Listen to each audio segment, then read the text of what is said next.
नमस्ते दोस्तों, आप सभी का स्वागत है। आज हम देखने वाले हैं करंट अफेयर 21 मई 2020। अगर आप हमारे यूट्यूब चैनल पे नए हैं तो target government job YouTube channel को सब्सक्राइब कीजिए, बाजू में दिए हुए बेल आइकन को क्लिक करना मत भूलें। निम्नलिखित में से किस देश ने ओडिशा और पश्चिम बंगाल में टकराने वाले चक्रवात का नाम अम्फान रखा है? इसका सही उत्तर है थाईलैंड।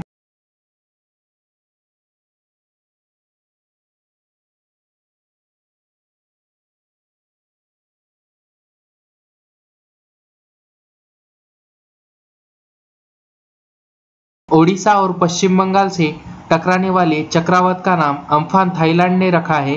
इस चक्रवात का नाम अम्फान थाईलैंड ने 16 साल पहले रखा था। इस चक्रवात 1999 को ओडिशा के चक्रवात के बाद में बंगाल की खाड़ी में आने वाला पहला उष्णकटिबंधीय यानी ट्रॉपिकल चक्रवात है। निम्नलिखित में से विश्व स्वास्थ्य संगठन यानी WHO के कार्यकारी बोर्ड के अध्यक्ष के रूप में किसे चुना गया है? इसका सही उत्तर है डॉक्टर हर्षवर्धन। डॉक्टर हर्षवर्धन जो है वह केंद्रीय स्वास्थ्य मंत्री है और उन्हें विश्व स्वास्थ्य संगठन यानी WHO के कार्यकारी बोर्ड के अध्यक्ष के रूप में चुना गया है।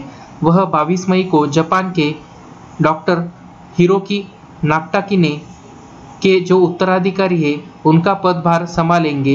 WHO के कार्यकारी बोर्ड में वर्तमान में 34 सदस्य हैं।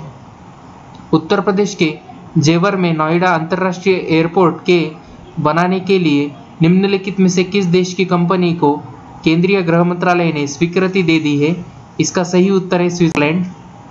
केंद्रीय गृह मंत्रालय ने जेवर में नोएडा इंटरनेशनल एयरपोर्ट को विकसित करने के लिए स्विस फॉर्म जूरियस एयरपोर्ट इंटरनेशनल एजी को सुरक्षा मंजूरी दे दी है।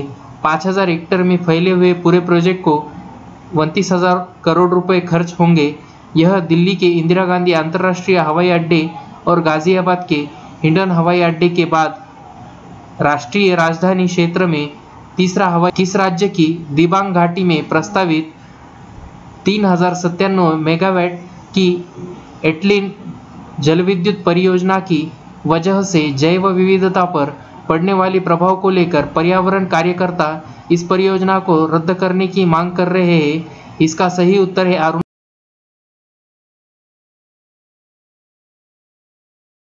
प्रदेश। पर्यावरण कार्यकर्ता जो है उन्होंने नेवन सलाहकार समिति के अध्यक्ष और सदस्यों को एक पत्र के माध्यम से अवगत किया है कि एटालिन जलविद्युत परियोजना को रद्द किया जाना चाहिए। एटालिन जलविद्युत परियोजना को मंजूरी देते समय वन संरक्षण और संबंधित कानून सिद्धांतों को अनदेखी की गई है। यह परियोजना हिमालय के सबसे समृद्ध जैव भौगोलिक क्षेत्र के अंतर्गत आती है तथा यह पुरापाषाणकालीन इंडो चाइनीज और इंडो मलयन जैव भौगोलिक क्षेत्रों के संधि स्थल पर होगी। हाल ही में निम्न में से किस बैंक ने वीडियो के जरिए KYC स्वीकार करने वाला देश का पहला बैंक बन गया है? इसका सही उत्तर है Kotak Mahindra bank. Corona virus का जो संकट है उसको देखते हुए प्राइवेट सेक्टर को कोटक महिंद्रा बैंक जो है उन्होंने ग्राहकों के लिए KYC के लिए अपनी तरह से एक नया प्रयोग किया है। वीडियो कॉन्फ्रेंसिंग यानी KYC सिस्टम के तहत कोटक महिंद्रा बैंक में कोटक 811 सेविंग अकाउंट खोलने के लिए ग्राहकों को आधार और पैन कार्ड देना होगा। बैंक ने अपने आधिकारिक बयान में यह भी कहा है कि यह सुविधा केवल सेविंग अकाउंट के लिए पायलट बेसिस पर हो सकेगी। भारतीय रिजर्व बैंक ने जनवरी 2020 में नो योर कस्टमर यानी KYC मानदंडों में संशोधन करते हुए ग्राहकों को ऑनबोर्ड करने के लिए वीडियो आधारित KYC विकल्प पेश किया। कोटक खाता खोलने की प्रक्रिया में वीडियो KYC प्रक्रिया को जोड़ने वाला पहला बैंक है।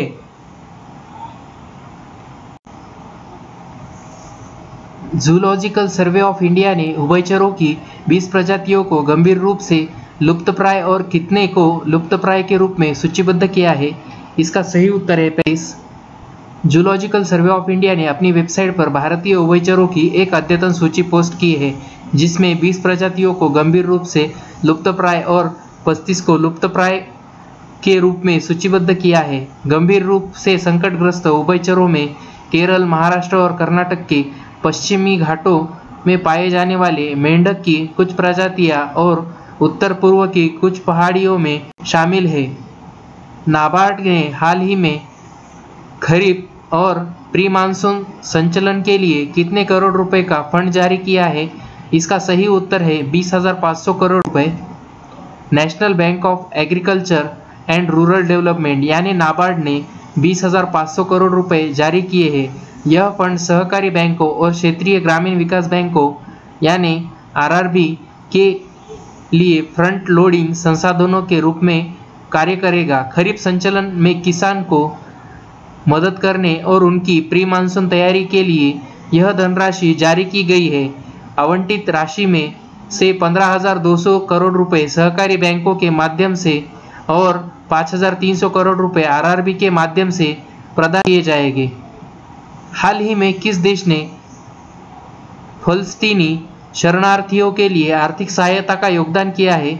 इसका सही उत्तर है भारत। फलस्तीनी शरणार्थियों के लिए काम कर रहे संयुक्त राष्ट्र एजेंसी ने भारत के इस योगदान की सराहना की है, विशेषकर तब जब दुनिया की महामारी के संकट से जूझ रही है। भारत सरकार ने संयुक्त राष्ट्र रिलीफ फंड वर्क एजेंसी यानी UNRWA को $2 मिलियन की सहायता मुहैया कराई है। फलस्तीनी शरणार्थियों के कल्याण के लिए काम करने वाली संयुक्त राष्ट्र की एक एजेंसी को यह योगदान भारत सरकार ने शिक्षा एवं स्वास्थ्य सहित मुख्य कार्यक्रमों और सेवाओं के लिए संयुक्त राष्ट्र राहत एवं निर्माण एजेंसी को दिया है। विश्व मधुमक्खी दिवस निम्न में से किस दिन मनाया जाता है? इसका सही उत्तर है 20 मई। मधुमक्खियों के महत्व के बारे में जागरूकता फैलाने के लिए उन्हें खतरों से बचाने के लिए हर साल 20 मई को मधुमक्खी दिवस मनाया जाता है। यह खास दिवस आधुनिक मधुमक्खी पालन की तकनीकी का नेतृत्व करने वाले एंटोन जंसा के जन्मदिन के उपलक्ष्य में मनाया जाता है। मधुमक्खियां सबसे बड़ी परागण होती है। वे वर्तमान में निवेश के नुकसान, परजीवी बीमारियों और कृषि कीटनाशकों के कारण खतरे में है। किस राज्य से गुजरने वाले प्रवासी श्रमिकों के लिए चरण पादुका अभियान शुरू किया है? इसका सही उत्तर है मध्य प्रदेश। मध्य प्रदेश द्वारा राज्य में पैदल चल रहे प्रवासी मजदूरों के लिए चरण पादुका नाम का अभियान शुरू किया है। इस अभियान के अंतर्गत नंगे पांव जा रहे मजदूरों को जूते और चप्पल दिए जाएंगे ताकि उनके दर्द को कुछ कम किया जा सके। चरण पादुका अभियान मध्य प्रदेश पुलिस द्वारा चलाया जा रहा है। चप्पल प्रदान करके प्रवासी श्रमिकों की सहायता की जा रही है। भारत सरकार प्रवासी श्रमिकों को उनके घर कस्बे में लौटने में मदद करने के लिए कई उपाय कर रही है। ऐसे ही वीडियो देखने के लिए target government job YouTube channel को सब्सक्राइब कीजिए। बाजू में दिए हुए बेल आइकन को क्लिक करना मत भूलें। वीडियो को लाइक, कमेंट, शेयर करें।